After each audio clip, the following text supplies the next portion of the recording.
Hello buddies, let's go on. आज हम लोग इस वीडियो में पढ़ने जा रहे हैं क्लास 4 सोशल स्टडीज का चैप्टर नंबर 19 आवर इंडस्ट्रीज। तो चलिए बिना देरी किए शुरू करते हैं। और अगर आप इस वीडियो को पहली बार देख रहे हैं तो हमारे चैनल गो ऑन को सब्सक्राइब करना बिल्कुल मत भूलिएगा। बाकी सारे चैप्टर का एक्सप्लेनेशन का लिंक इस वीडियो के डिस्क्रिप्शन में दिया हुआ है, आप जाके पढ़ सकते हैं। So let's begin with chapter number 19, our industries of unit 2, our resources. So, nature has gifted us with a number of resources. However, most of these cannot be used directly by us. For example, the cotton that we get from plants cannot be used by us directly. तो जो nature होता है, जो प्रकृति जिसे हम लोग हिंदी में कहते हैं, वो हमें बहुत सारे रिसोर्सेज दिए हैं, लेकिन इसमें से ज्यादा रिसोर्सेज ऐसे हैं जिसे हम लोग डायरेक्टली इस्तेमाल नहीं कर सकते। फॉर एग्जाम्पल, जो कॉटन होता है जो हमें प्लांट से मिलता है, उसे हम लोग डायरेक्टली इस्तेमाल नहीं करते। उसे पहले टेक्सटाइल इंडस्ट्रीज में कॉटन क्लोथ में बदला जाता है, यानी कि कॉटन कपड़े में बदला जाता है, तब हम लोग उसे इस्तेमाल करते हैं। So, the natural resources have to be processed and changed into a usable form by humans with the help of machines. तो ये जो natural resources होते हैं जो हमें nature से मिलता है, उसे पहले process किया जाता है, फिर इस्तेमाल करने लायक change किया जाता है इंसानों द्वारा with the help of machines. Machines की मदद से ये सब process होता है, change होता है, तब हम लोग इसे इस्तेमाल करते हैं। और ये सब कहाँ होता है? इंडस्ट्रीज में होता है। अब ये इंडस्ट्रीज क्या होता है? Industries plays an important role in the changing the natural resources which are raw और in the natural form into finished goods that are ready to be used. तो जो इंडस्ट्रीज होता है वो बहुत ही इम्पोर्टेंट रोल प्ले करता है natural resources को बदलने में, चेंज करने में, जो कि रॉ होता है या फिर अपने नेचुरल फॉर्म में होता है। मान लीजिए आप एक कॉटन को प्लांट से निकाल रहे हैं, तो वो जो आपको कॉटन मिला वो क्या है? वो एक रॉ मटेरियल है, वो उसका नेचुरल फॉर्म है। तो इंडस्ट्रीज जो है इन्हीं नेचुरल फॉर्म्स को बदलता है, प्रोसेस करता है, चेंज करता है, तब उसे हम लोग इस्तेमाल करते हैं। और ये सब बदल के क्या बन जाता है? Finished product and are ready to be used. Thus, industry is a place where finished goods are produced from raw materials. तो अगर आपसे एग्जाम में पूछा जाए कि इंडस्ट्रीज का डेफिनेशन क्या होता है, तो क्या लिखिएगा? Industry is a place. Industry एक ऐसा प्लेस है जहां पे फिनिश्ड प्रोडक्ट्स बनाए जाते हैं रॉ मटेरियल्स से। So this is the definition of industry. Raw materials are the basic need of an industry. तो अब इंडस्ट्री है तो उसका बेसिक नीड होगा ही। तो क्या होता है basic need? Raw materials. Raw materials रहेगा तभी तो वो लोग फिनिश गुड बनाएंगे। सो raw materials the basic need of an industry. और भी बहुत सारी चीजें होती है जो कि इंडस्ट्री को चाहिए होता है प्रोसेसिंग के लिए, जैसे कि money, machines, electricity, man power, transport. तो ये सब कुछ ऐसी चीजें हैं जो कि इंडस्ट्रीज को चाहिए हर चीज बनाने के लिए, लेकिन जो बेसिक नीड है, जो सबसे ज्यादा जरूरी है, वो है रॉ मटेरियल्स। तो नेक्स्ट टॉपिक हम लोग पढ़ेंगे टाइप्स ऑफ इंडस्ट्रीज के बारे में। Based on the number of people employed and the kind of tools or machines used, industries are grouped into three main kinds. तो इस पे बेस होता है, यानी कि कितने इंसान, कितने लोग एम्प्लॉयड हैं उस इंडस्ट्रीज में, कितने टूल्स इस्तेमाल हो रहे हैं, किस तरह के मशीन यूज हो रहे हैं, उन सब के बेसिस पे तीन तरह के इंडस्ट्रीज होते हैं। पहला इंडस्ट्री है कॉटेज इंडस्ट्री, दूसरा है स्मॉल स्केल इंडस्ट्री और तीसरा है लार्ज स्केल इंडस्ट्री। तो पहला हम लोग पढ़ेंगे कॉटेज इंडस्ट्रीज के बारे में। So cottage industries are very small, generally set up at home. They require very few people and simple machines and tools to produce goods. Simple machines and raw materials found nearby are required. Examples are toy making, carpet weaving, basket making, etc.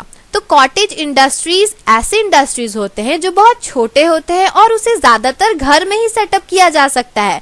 वहां पे बहुत कम लोगों की जरूरत होती है, कुछ आसान मशीनों की जरूरत होती है और कुछ कम ही रॉ मटेरियल्स में सारा काम हो जाता है। सिंपल मशीन चाहिए, रॉ मटेरियल चाहिए, जो कि आसपास की जगह में भी मिल जाता है कॉटेज इंडस्ट्रीज में। तो कॉटेज इंडस्ट्रीज के कुछ एग्जाम्पल है, जैसे कि टॉय मेकिंग, जो टॉय होता है उसे भी कॉटेज इंडस्ट्रीज में बनाया जाता है, जो कि छोटा होता है। Carpet weaving, basket making etcetera, और भी बहुत सारी चीजें हैं जो कॉटेज इंडस्ट्रीज में बनती है। ये जो आप पिक्चर देख रहे हैं, ये कॉटेज इंडस्ट्री का पिक्चर है। इसमें आप देख सकते हैं कि एक छोटा सा रूम है, छोटा सा घर है, जहां पे इंडस्ट्री को सेटअप किया गया है। नेक्स्ट टाइप हम लोग देखेंगे स्मॉल स्केल इंडस्ट्रीज के बारे में. So small scale industries are small industries but bigger than cottage industries. They require a few people and small machines. Products generally made in small scale industries are utensils, plastic goods, soaps, furniture, biscuits, garments etcetera. तो जो second type है वो है small scale industry. ये कुछ छोटे industries होते हैं लेकिन ये कॉटेज इंडस्ट्री से बड़े होते हैं. यहाँ पे कुछ लोगों की जरूरत होती है और छोटे छोटे मशीनों की जरूरत होती है. यहाँ पे जो प्रोडक्ट्स बनाए जाते हैं वो है यूटेंसिल्स यानी कि बर्तन, प्लास्टिक गुड्स जो प्लास्टिक के सामान बनते हैं, सोप्स मतलब साबुन, फर्नीचर मतलब जो आपके घर में फर्नीचर्स होगा, सोफा होगा, टेबल होगा, ये सब भी कहाँ बनता है? स्मॉल स्केल इंडस्ट्री में. फिर बिस्किट्स, गारमेंट्स, ये सब क्या है? ये सब ऐसे प्रोडक्ट्स हैं जो स्मॉल स्केल इंडस्ट्रीज में बनता है. ये जो आप पिक्चर देख रहे हैं इसमें आप देख सकते हैं ये एक स्मॉल स्केल इंडस्ट्री का पिक्चर है जहाँ पे छोटे मशीन्स का इस्तेमाल हुआ है और कुछ लोगों का इस्तेमाल हुआ है. थर्ड हम लोग पढ़ेंगे large scale industry. Large scale industry are very big industry employing thousands of workers. They require a large amount of money and big machines to produce goods on a large scale. Some of the large scale industries in India are textile industries, iron and steel industries, shipbuilding industries, automobile industries, etc. तो large scale industries जो होते हैं ये बहुत बड़े बड़े industries होते हैं जहाँ पे हजारों वर्कर्स काम करते हैं, वहाँ पे थाउजेंड्स ऑफ वर्कर्स काम करते हैं. इस इंडस्ट्री को सेटअप करने के लिए बहुत बड़ा अमाउंट चाहिए होता है मनी का, बड़े बड़े मशीन्स चाहिए होते हैं ताकि जो गुड्स प्रोड्यूस होते हैं उसे ज्यादा मात्रा में प्रोड्यूस किया जा सके. कुछ इंडिया के लार्ज स्केल इंडस्ट्रीज हैं textile industries, iron and steel industries, ship building industries, automobile industries. तो ये कुछ ऐसी इंडस्ट्रीज है जो कि इंडिया के लार्ज स्केल इंडस्ट्रीज में से एक है. Let us discuss some of them. तो इन सब के बारे में हम लोग अभी डिस्कस करने जा रहे हैं. पहला हम लोग देखेंगे टेक्सटाइल इंडस्ट्री के बारे में. टेक्सटाइल इंडस्ट्री एक ऐसा इंडस्ट्री है जो कि इंडिया का सबसे पुराना इंडस्ट्री है, सबसे ओल्डेस्ट इंडस्ट्री है. यहाँ पे अलग अलग तरह के क्लोथ मटेरियल बनाए जाते हैं यानी कि कपड़ा बनाया जाता है जैसे सिल्क का, वुलन का, कॉटन का, जूट का और सिंथेटिक का. तो ये सब जो क्लोथ मटेरियल है ये सब टेक्सटाइल मिल्स में प्रोड्यूस किए जाते हैं. Among these, India is one of the leading producers of cotton textiles in the world. तो ये सब जितने भी क्लोथ मटेरियल यहाँ बन रहे हैं इन सब में से इंडिया जो है ये कॉटन टेक्सटाइल का सबसे नंबर 1 लीडिंग प्रोड्यूसर है पूरे वर्ल्ड में. सबसे ज्यादा कॉटन कहाँ पे बनाया जाता है? इंडिया में. कॉटन का material. Cotton textile mills are spread all over the country. तो कॉटन का जो टेक्सटाइल मिल्स है ये हमारे कंट्री में बहुत जगह पे फैला हुआ है जैसे कि मुंबई में, कोलकाता में, अहमदाबाद में, सूरत में, लखनऊ में और मदुरई में. और ये सब जगह ऐसे हैं जो कि टेक्सटाइल इंडस्ट्रीज के बहुत ही फेमस जगह है. ये जो आप पिक्चर देख रहे हैं ये टेक्सटाइल मिल का पिक्चर है. यहाँ पे आप देख सकते हैं कि बहुत हैवी मशीन्स का इस्तेमाल किया गया है और बहुत सारे लोग यहाँ काम करते हैं. नेक्स्ट इंडस्ट्री हम लोग देखेंगे आयरन एंड स्टील इंडस्ट्री के बारे में.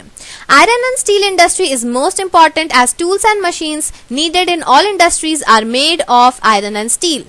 तो आयरन एंड स्टील इंडस्ट्री जो होता है ये एक ऐसा इंडस्ट्री है जो कि बहुत इंपॉर्टेंट है क्योंकि किसी भी इंडस्ट्रीज में क्या इस्तेमाल होता है? टूल्स इस्तेमाल होता है, मशीन्स इस्तेमाल होता है. तो ये सब जो टूल्स और मशीन्स होते हैं वो सब इसी इंडस्ट्री में बनाया जाता है जो कि आयरन और स्टील से बनता है. Thus, this industry is the backbone of all industries as it supports all other industry. तो ये जो इंडस्ट्री है ये सारे इंडस्ट्रीज का क्या है? बैकबोन है. यानी कि अगर ये नहीं रहेगा तो कोई इंडस्ट्री में कोई काम ही नहीं होगा.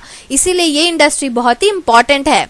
The iron and steel plants are located in regions close to the iron ore mines.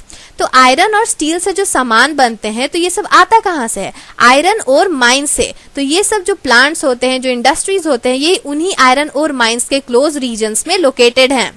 कुछ इंपॉर्टेंट आयरन और स्टील प्लांट्स हैं भिल्लई में, दुर्गापुर में, राउरकेला में, बोकारो में और जमशेदपुर में. कुछ इंपॉर्टेंट सेंटर्स है ऑटोमोबाइल इंडस्ट्री के, वो है मुंबई में, चेन्नई में, कोलकाता में, पुणे में और गुड़गांव में. और कुछ ship building industry Mumbai, Visakhapatnam और कोची में प्रेजेंट है. Railway coaches are made at Perambur and Kapurthala and railway locomotives at Chittaranjan and Varanasi. तो जो रेलवे का कोचेज होता है, जो रेल में आप देखे होंगे बहुत सारा कोच होता है, वो सब कहाँ बनता है? पेराम्बूर में बनता है, कपूरथला में बनता है और कुछ रेलवे लोकोमोटिव्स जैसे कि चित्तरंजन और वाराणसी में बनता है. इलेक्ट्रॉनिक गुड्स बेंगलुरु में बनता है, मुंबई में बनता है, पुणे में बनता है, कोयम्बटूर में बनता है और चेन्नई में बनता है। हैवी इलेक्ट्रिकल गुड्स को BHEL यानी कि भारत हैवी इलेक्ट्रिकल्स लिमिटेड में बनाया जाता है, मैन्युफैक्चर किया जाता है, और ये कहां पे प्रेजेंट है? भोपाल में। Bengaluru and Hyderabad are centers of IT, information technology, industry. Other important large-scale industries are those of chemicals, fertilizers, paper, cement, leather, sugar, electronic goods and telephones. तो बेंगलुरु एंड हैदराबाद जो दो जगह है, इसे सेंटर ऑफ IT यानी कि centre of information technology industry कहा जाता है। और भी कुछ इंपॉर्टेंट लार्ज स्केल इंडस्ट्री हैं, जैसे कि केमिकल्स के इंडस्ट्री होते हैं, फर्टिलाइजर्स के होते हैं, पेपर का होता है, सीमेंट के होते हैं, leather, sugar, electronic goods, telephones, ये सब जो इंडस्ट्रीज है ये सब भी लार्ज स्केल इंडस्ट्रीज में आता है। With advancement in the field of science and technology, the Indian industry is growing rapidly. तो जैसे जैसे साइंस और टेक्नोलॉजी में एडवांसमेंट हो रही है, बहुत ज़्यादा अच्छे अच्छे मशीन्स आ रहे हैं, बहुत सारी चीज़ें खोजी जा रही हैं, तो इंडिया का जो इंडस्ट्री लेवल है वो बहुत अच्छा से ग्रो कर रहा है, बहुत जल्दी जल्दी बढ़ रहा है। With the development of industries, we are becoming self-sufficient in the production of various goods and are progressing fast. तो जैसे जैसे इंडस्ट्रीज का डेवलपमेंट हो रहा है, हम लोग खुद में एक सफिशिएंट हो जा रहे हैं, सेल्फ सफिशिएंट है, यानी कि हम लोग अपने से खुद से बहुत सारे गुड्स प्रोड्यूस करते हैं, उसका प्रोडक्शन होता है, और जो प्रोग्रेस है वो बहुत जल्दी जल्दी होता है। As a result, our lives have become more comfortable today. तो ये सब जो हो रहा है, इंडस्ट्रीज डेवलप हो रहे हैं, टेक्नोलॉजी आ रही है, सबसे क्या हो रहा है? हमारा जो लाइफ है, हम लोगों का रहने का तरीका है, वो सब कंफर्टेबल होते जा रहा है। लेकिन इसका एक बैड इफेक्ट भी है जो कि इन्वायरमेंट पे हो रहा है। जैसे कि इंडस्ट्रीज जो हैं, जब वो मैन्युफैक्चर करती हैं, कोई चीज बनाती है, तो उससे क्या होता है? एयर और वाटर पोल्यूशन होता है। Thus, effort should be made to check pollution, which would ultimately harm us. तो ये जो एयर एंड वाटर पोल्यूशन, ये बहुत ही हार्मफुल होता है, इसीलिए एफर्ट्स डालना चाहिए ताकि पोल्यूशन को चेक किया जा सके, जो कि हमें नुकसान दे सकती है। सो आप जो पिक्चर देख रहे हैं, ये पेपर इंडस्ट्री का पिक्चर है। तो ये था पूरा एक्सप्लेनेशन इस चैप्टर आवर इंडस्ट्री का। और अगर आपको इसी तरह और भी चैप्टर का या फिर किसी टॉपिक का एक्सप्लेनेशन चाहिए तो तुरंत हमारे चैनल को सब्सक्राइब कर लें और बेल आइकन दबाना बिल्कुल मत भूलिएगा। So thanks for watching, and if you like this video, don't forget to like, subscribe and share. Thank you. Subscribe please.